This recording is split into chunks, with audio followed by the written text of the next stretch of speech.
मोनिका व्यास जी। राधे राधे। राधे राधे महाराज जी, आपके चरणों में कोटि कोटि प्रणाम। महाराज जी, आपका सत्संग सुन रहे हैं और प्रयासरत हैं उस पे अपने जीवन में उतारने के लिए।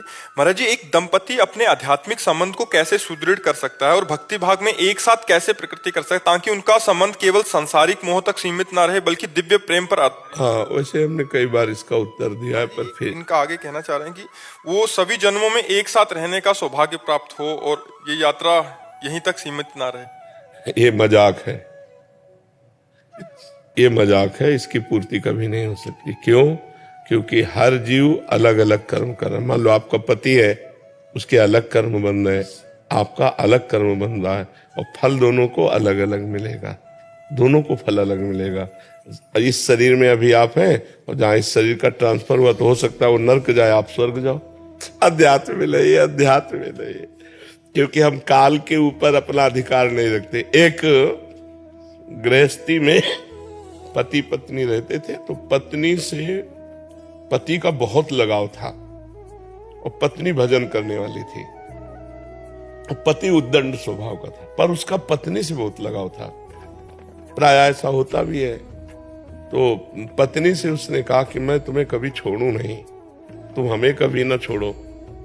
ऐसा हो सकता है कि हम कई जन्म साथ रहे। तो विद्वान थी, उसने कहा ऐसा कभी नहीं हो सकता, ये केवल इसी जन्म में है।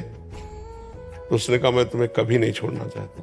तो बोले एक उपाय है, आप भगवान का भजन करो और भगवान से मांगो, तो अगला जन्म भी भगवान दे देंगे और हमारा आपका संयोग करा देंगे। तो उसने कहा कैसे भगवान का भजन करें? तो उनका हमारे गुरुजी है, आएंगे हम आपको दीक्षा दिला देंगे। तो उनके गुरुजी जब समय पे आए तो उन्होंने दीक्षा के लिए कहा, तो गुरुजी ने कहा स्नान करके आओ।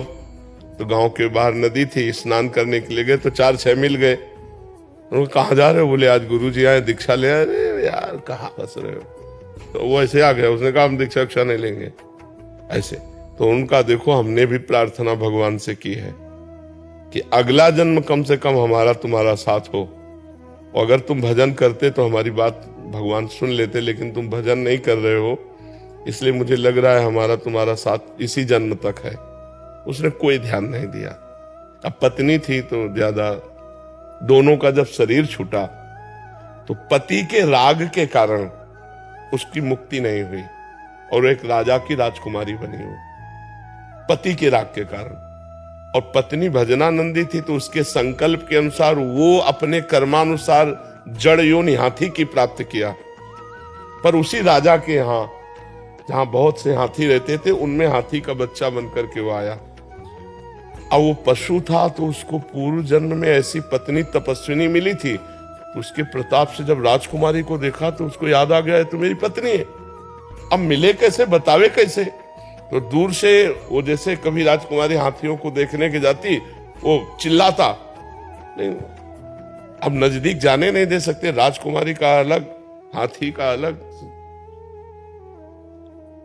जब राजकुमारी का स्वयंवर का दिन आया तो नए नए हाथियों को सजा के खड़ा किया, तो वो भी नौ किशोर अवस्था का हाथी हुआ, तो रो रहा था, खाना पीना सब छोड़ दिया था।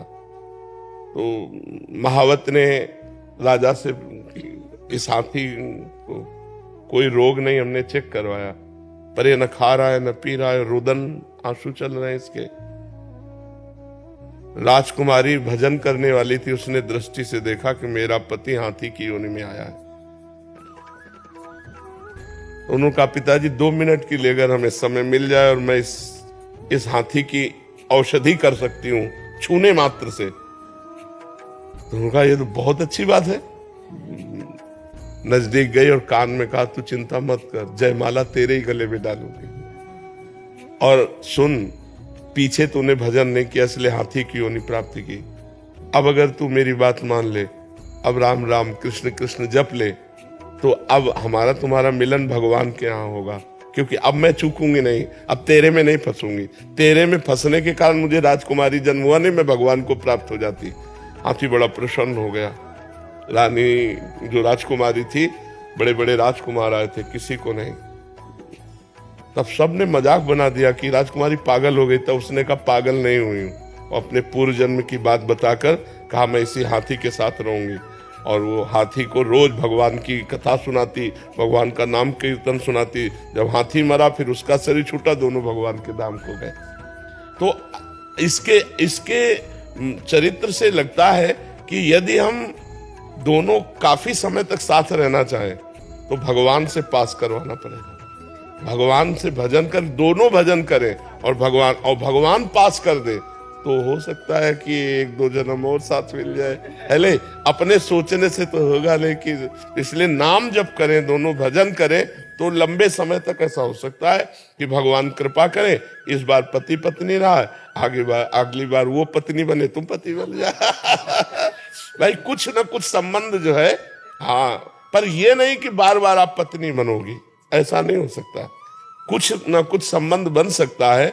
ऐसे बहुत से पशु पक्षी होते हैं जो हमारे संबंधी होते हैं, हमें बड़ा प्यार करते हैं और हम उनको जान नहीं पाते हैं।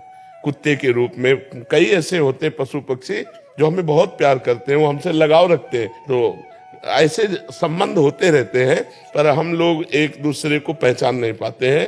तो हमें चाहिए कि इस भगवान से पहचान बढ़ावे और भगवान से प्यार करें, और हमारा अंतिम जन्म हो भगवान को प्राप्त। महाराज जी, आपने एक बार बताया था छिपकली भी बनना पड़ता। हाँ, अब जैसे घर से बहुत प्यार है और आपका अंतिम समय शरीर छूटने के समय याद आया कि हमारा घर छूट रहा है, तो छिपकली बन करके आओगे आप, तो और क्या। सांप भी बना। हाँ, सांप भी बनो, घर वाले डंडा मार मार के भगाएंगे।